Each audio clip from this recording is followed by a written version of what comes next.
राज्यातील शाळांमधील विद्यार्थिनींच्या सुरक्षेच्या संदर्भात लोकशाही मराठीने एक विशेष मोहीम हाती घेतलेली आहे आणि या मोहिमेमध्ये काही विशेष बाबी आहेत आणि काही गोष्टी आहेत, काही त्रुटी आहेत, त्या आता समोर आणलेल्या आहेत लोकशाही मराठीने. आणि त्याच्यामध्ये विशेषतः असेल की पालकांना आणि विद्यार्थिनींना तक्रार करण्यासाठी एक तक्रार पेटी प्रत्येक शाळेमध्ये असावी, ज्याची तपासणी पोलीस करतील. या व्यतिरिक्त काही ब्लाइंड स्पॉट आहेत शाळांतले, त्या ठिकाणीही CCTV लावण्याची गरज आहे, हे पोलिसांनी शोधून काढावेत. तिसरी महत्त्वाची गोष्ट, गुड टच आणि बॅड टच सहित पॉस्को कायद्यासंदर्भातील माहिती आहे ती पालकांपर्यंत आणि विद्यार्थ्यांपर्यंत देणं अत्यंत गरजेचं आहे. आता या संदर्भात आपल्याशी बातचीत करण्यासाठी राज्याचे शालेय शिक्षण मंत्री दीपक केसरकर आहेत. सर, लोकशाही मराठीने ही मोहीम हाती घेतलेली आहे, कशा प्रकारे या मोहिमेकडे बघता, तुमची पहिली प्रतिक्रिया काय? अतिशय चांगली मोहीम आहे. आपल्या माध्यमातून जर काही गोष्टी आम्हाला समजल्या तर त्या संदर्भात कारवाई करणं सोपं जातं. सर, विशेषतः ज्या 3 गोष्टी आम्ही समोर आणलेल्या आहेत, एक म्हणजे काही शाळांमध्ये तक्रार पेटी हवी, ज्याचा वापर कुठलाही व्यवस्थापन करणार नाही तर पोलीस थेट बघतील की विद्यार्थ्यांना जर काही म्हणायचं असेल तर ते पोलिसांपर्यंत थेट पोहोचेल. अशा प्रकारची तक्रार पेटी ठेवणं शक्य आहे का? तसे आदेश तुम्ही देणार आहात का? हे आदेश मी ऑलरेडी दिलेले आहेत. तक्रार पेटी ठेवण्याच्या संदर्भात त्याचा GR सुद्धा निघालेला आहे आणि ती कशा प्रकारे उघडायची याच्यासुद्धा सूचना दिलेल्या आहेत आणि त्याच्यामुळे याची अंमलबजावणी तर यापूर्वीच झालेली आहे. आणि सर, पॉस्को कायद्यासंदर्भात आणि गुड टच बॅड टच संदर्भात सुद्धा आता पालकांचं म्हणणं आहे प्रशिक्षण घ्यावं, शालेय शिक्षण अशा प्रकारचे आदेश देईल का? गुड टच बॅड टचच्या संदर्भात आमच्याकडे प्रशिक्षण घेतलं जातं, दिलं जातं आणि आपण जे नवीन सूचना दिली की ॲक्टच्या संदर्भात माहिती द्यावी, ती देण्याची व्यवस्था करण्यात येईल. सर, आणखी एक प्रमुख मुद्दा होता की बहुतेक शाळांमधून स्कूल व्हॅनची व्यवस्था केली जात नाही, त्यामुळे पालक खाजगी स्कूल व्हॅन वापरतात. मात्र या खाजगी स्कूल व्हॅनवरती कुठेही बहुतेक ठिकाणी महिला ज्या वाहक आहेत त्या दिसून येत नाही आहेत. या प्रकाराला कशा प्रकारे आळा लावू शकतो? कारण स्कूल व्हॅन हे मोठं माध्यम असतं घरापासून शाळेपर्यंत जाण्याचं. शाळांचं म्हणणं असतं प्रवेशद्वाराबाहेर जबाबदारी विद्यार्थ्यांची आमची नसते. त्यामुळे या दरम्यान जर विद्यार्थ्यांच्या सुरक्षेचा प्रश्न उद्भवला तर त्यासाठी कशा प्रकारे तपासणी केली जाईल? तुम्ही काही आदेश देणार आहात का?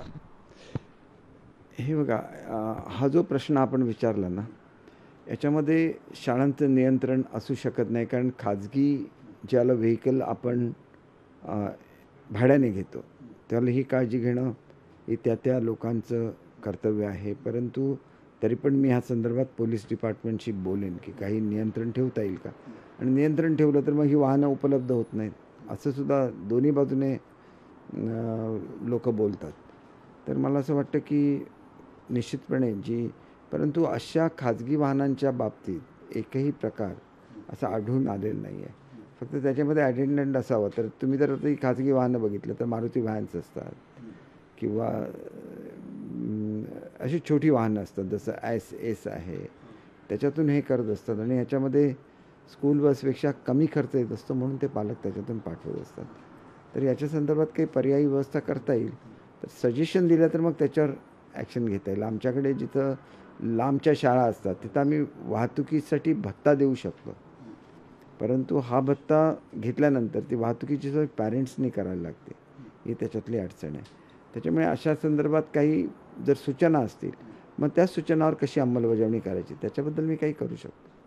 चालेल, धन्यवाद सर. हे होते शालेय शिक्षण मंत्री दीपक केसरकर. आणि अशा सूचनांचा विचार आता गांभीर्याने करण्याचंही आश्वासन त्यांनी दिलेलं आहे. त्यामुळे लवकरच तक्रार पेटीची अंमलबजावणी असेल किंवा एकंदरीतच पॉस्को कायद्यासंदर्भातील प्रशिक्षण असेल ते देण्याचे आदेशही त्यांनी देण्याचं मान्य केलेलं आहे. त्यामुळे लोकशाही मराठीच्या या मोहिमेनंतर तरी विद्यार्थिनींच्या सुरक्षेत वाढ होईल अशी अपेक्षा आहे. कॅमेरामॅन विनोद नाईकसह मी चेतन नावरे, मुंबई. आपलं फक्त स्पष्ट करावं लागेल. एक घे. हां, मुख्यमंत्र्यांनी बलात्काराच्या प्रकरणामध्ये सुनावलेले शिक्षेचं प्रकरण आहे त्या संदर्भात भाष्य केलं आणि विरोधकांनी आता मुख्यमंत्र्यांवर टीकेची झोड उठवलेली आहे. मात्र मुख्यमंत्र्यांनी नेमकं कुठल्या प्रकरणाचा दाखला दिला होता आणि विरोधकांच्या टीकेला कितपत अर्थ आहे या संदर्भात उत्तर देण्यासाठी आपल्यासोबत मुख्य प्रवक्ते शिवसेनेचे आणि शालेय शिक्षण मंत्री दीपक केसरकर आहेत. सर, काय सांगाल? मुख्यमंत्र्यांनी एक दाखला देऊन वक्तव्य केलेलं आहे 4 महिन्यांपूर्वीचं. नेमकं कुठलं प्रकरण आहे की मुख्यमंत्री फेक नरेटिव्स आता स्पष्टपणे दाखवत आहेत असं वडेट्टीवार म्हणतायत? काय उत्तर द्या? हे बघा, 4 महिन्यापूर्वी म्हणजे साधारण 22/3/2024ला तेजस दळवी याला फाशी झालेली आहे. आणि ह्याचे आरोपपत्र कधी दाखल झालं होतं? मार्च 2023ला झालं. 1 वर्षाच्या आत एखाद्या आरोपीला फास्ट ट्रॅकवर नेऊन फाशी देणं ह्याच्यासाठी खूप मेहनत घ्यायला लागते आणि आमचं सरकार ते नेहमी घेत असतं. आणि यांच्या सरकारच्या काळामध्ये ज्या वेगवेगळ्या घटना घडल्या त्याचं आम्ही कधीच राजकारण केलेलं नाही. शेवटी सुरक्षा महत्त्वाची असते. अशा प्रकरणाचं राजकारण करणं, जेवढं हे प्रकरण वाईट आहे तेवढंच ह्याचं राजकारण करणं सुद्धा तेवढंच वाईट असतं, हे लक्षात घेतलं पाहिजे. आणि ह्याच्यामध्ये मुख्यमंत्री माझी लाडकी बहीणचा संबंध कुठे आला आहे? एक गोष्ट लक्षात घेतली पाहिजे की जशी सामाजिक सुरक्षा पाहिजे तशी आर्थिक सुरक्षा तर पाहिजेच ना. आणि त्याच्यामुळे ती आर्थिक सुरक्षा असेल आणि त्याच्यावर तुम्ही टीका करताय, हे किती खालच्या दर्जाला जाऊन राजकारण चाललेलं आहे याचा महाराष्ट्राने विचार केला पाहिजे. आमच्याकडे 24 तासाच्या आत आरोपींना पकडण्यात येतं, फास्ट ट्रॅकवर ती केस लढवली जाते आणि त्यांना शिक्षासुद्धा दिली जाते. हे उदाहरणच आहे. मी तुम्हाला सांगितलं मार्च 2023ला आरोपपत्र दाखल झालं आणि मार्च 2024ला फाशीची शिक्षासुद्धा झाली. त्याच्यामुळे मग तुम्ही ते प्रकरण जाऊन बघा ना, अगोदर स्टेटमेंट काय करता. तुमच्या काळात झाली त्याला आम्ही असे आरोप नाही केले. डोंबिवलीचं प्रकरण असेल, शक्ती मिलचं प्रकरण असेल, बघा शेवटी प्रकरणामध्ये ज्या मुलांना किंवा ज्या महिलांना ते भोगायला लागलं त्यांच्याबद्दल आदर ठेवला पाहिजे आणि त्या आरोपीला कठोर शिक्षा केली पाहिजे. हेच आपण करू शकतो. आणि म्हणून मला असं वाटतं की तुम्ही प्रकरण विचारलं, मी तुम्हाला प्रकरण नावासह सांगितलं, डेटसह सांगितलं. मग एवढं असल्यानंतर मग आणि काय बोलून लोकांची दिशाभूल का करता, हा मुळात प्रश्न आहे. सर, वारंवार आपण पाहिलं, तुम्ही याआधी आरोप केला होता त्या संदर्भात. आता उद्धव ठाकरे सुद्धा आज बोलत आहेत की लाडकी बहीण योजनेचे 2,500 देण्यापेक्षा किंवा 1,500 देण्यापेक्षा, त्यांना पैसे देण्यापेक्षा तुम्ही सुरक्षा द्या. वारंवार लाडकी बहीण योजनेचा संदर्भ काय येतो या गोष्टींमध्ये? हे बघा, तुम्हाला एक गोष्ट मी सांगतो. सुरक्षा देण्याच्या संदर्भात वेगवेगळ्या उपाययोजना ह्या शासनाने केलेल्याच असतात, परंतु आरोपी एवढ्या खालच्या पातळीचे असतात की ते संधी शोधून ज्या ठिकाणी या सुरक्षा नाही आहेत त्या ठिकाणी किंवा ज्या ठिकाणी CCTV बंद पडला आहे त्या ठिकाणी, म्हणजे CCTV ही यंत्रणा झाली आपण त्या ठिकाणी सुरक्षा देण्याची, पण तेच बंद पडलेला त्याचाच नेमका लाभ घेतला जातो असं असतं. काही प्रकरणं ही म्हणजे ज्या ठिकाणी कोणी जात नाही अशा ठिकाणी काही प्रकरणं घडतात. त्या सगळ्यावर निश्चितपणे वेगवेगळी पथकं स्थापन झालेली आहेत, वेगवेगळ्या कमिट्या स्थापन झालेल्या आहेत. आपण बघितलं तर प्रत्येक जे ऑफिस असतं त्याच्यामध्ये ह्या संदर्भातल्या कमिट्या आहेत, ते ॲक्टिवली काम करत असतात आणि हा सगळ्याचा परिणाम म्हणून याची संख्या कमी होत असते. परंतु 100% अवॉइड केलं गेलं पाहिजे हे आम्हाला पटतं, पण त्याच्यासाठी काय केलं गेलं पाहिजे त्या प्रत्येक उपाययोजना ऑलरेडी केल्या गेलेल्या आहेत.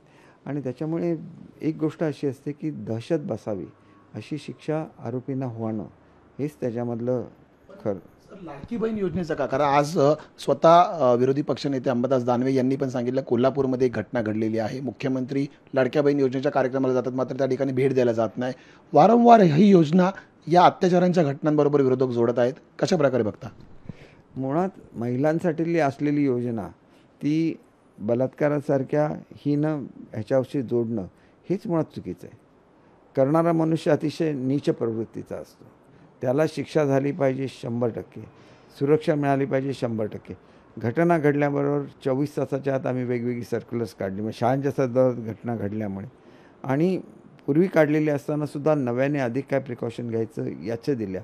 अकाउंटेबल केलं लोकांना, असं नुसतं नाही केलं की घटना घडल्यानंतर कोण अकाउंटेबल असणार याचंसुद्धा आमच्या GRमध्ये उल्लेख आहे. उपाययोजना करून पण मग या योजनेबरोबर विरोधक का सारखं जोडतायत या घटनांना? काय कारण वाटतं? योजनेचं सफलता आहे की काय? त्या योजनेचा त्यांनी धसका घेतलेला आहे, हे एकमेव कारण आहे. त्याच्यामुळे काही घडलं की आणून त्याच योजनेला हे करायचं, कारण ही योजना खूप सक्सेसफुल झालेली आहे, महिलांना एक आधार निर्माण झालेला आहे आणि मग आपलं राजकीय अस्तित्व धोक्यात येईल म्हणून करतात. बघा, ह्याच्यापैकी एकाने तरी काही पॉझिटिव्ह सूचना दिल्या आहेत का? शेवटी राजकारणामध्ये ज्याला असतो, आपण बोललेलं समाज ऐकतं तसंच सरकारसुद्धा ऐकत असतं ना. मग एकही पॉझिटिव्ह सूचना का नाही आली? म्हणजे हे करा म्हणजे ह्या गोष्टींना आळा बसेल, हे करायला लागतं आणि मला वाटतं की ते केलं गेलं पाहिजे. आणि निश्चित फक्त राजकारण करतायत का विरोधक याच्यावरतून? या गोष्टीचं राजकारण केलं जातं, जसं तुम्ही बोलता सूचना दिल्या जात नाही आहेत, फक्त आरोप केले जात आहेत म्हणून ते तुम्हाला सांगितलं. बघा, आता तुम्हाला हे मी प्रकरण सांगितलं, ह्याच्यामध्ये 1 वर्षाच्या आत फाशी झाली. आता 1 वर्षाची आत फाशी झाली, हे सगळे आमच्याच काळात घडलेलं आहे ना.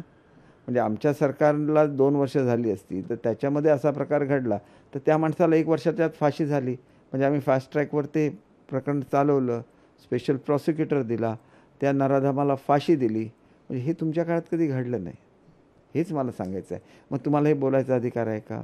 आम्ही करून दाखवतो. या नराधमाला सुद्धा त्या ठिकाणी मृत्यू झालेला होता, त्याच्यामुळे तिथं फाशी झालेली होती. पण या ठिकाणी सुद्धा त्याला जवळजवळ 13.5 वर्ष जेलमध्ये सडायला लागेल, हे मी तुम्हाला सांगतो 100%.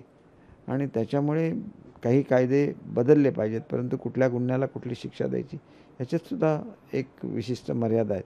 आणि त्याच्यामुळे अधिक कडक कायदे जे केंद्र शासनाने केलेले आहे, राज्य शासनाने ते सगळे ॲडॉप्ट केलेले आहेत. अधिक काय कडक करायचं याच्यावर सुद्धा विचारविनिमय चालू आहे. धन्यवाद. हे होते दीपक केसरकरांनी 2 महत्त्वाच्या गोष्टी सांगितलेल्या आहेत. एक म्हणजे लाडकी बहीण योजनेचा धसका विरोधकांनी घेतलेला आहे. कुठलीही नवीन सूचना ते सुरक्षेसाठी न सुचवता फक्त राजकारण करत आहेत. या उलट आमच्या सरकारने 2 वर्षाच्या कार्यकाळामध्ये फास्ट ट्रॅक्समध्ये अशी प्रकरणं चालवून त्याचा निकालही दिलेला आहे. त्यामुळे एकूणच या संदर्भात अधिक कडक कायदे करण्याची गरज भासली तर तेही केले जातील असंही त्यांनी आश्वस्त केलेलं आहे. कॅमेरामॅन विनोद नाईकसह मी चेतन नावरे, मुंबई. लोकशाही मराठी ऐका, पहा, जागरूक रहा.